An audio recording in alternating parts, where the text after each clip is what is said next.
Moses answered the people. I'll just go ahead and read it. Moses answered the people, do not be afraid. Stand firm and you will see the deliverance the Lord will bring you today. The Egyptians you see today, you will never see again. The Lord will fight for you. You need only to be still. Now, this is what Moses was saying. What he was saying wasn't wrong.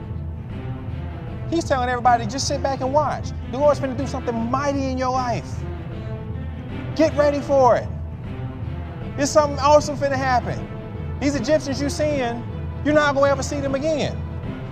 And God says, wait a minute. Go to verse 15. The Lord said to Moses, why are you crying out to me? Tell the Israelites to move on. Now, Moses was just telling them, stand back. Just get ready to watch this amazing thing happen that God's going to do for you. God says, that's not for you to see. You wouldn't even know what I'm doing with them if you weren't focused on what's behind you. Keep moving forward. Keep going forward. Don't you worry about what I'm going to do with that. I already told you that you're going to get out of this. But you got to keep moving and not stop to look to see what's going to happen with that person you done let go a long time ago, with that job you done walked away from a long time ago, with those credit card companies that keep promising that they're going to take all your stuff. It's not important. You keep walking this way. He's got his hand on you. He's going to take care of it.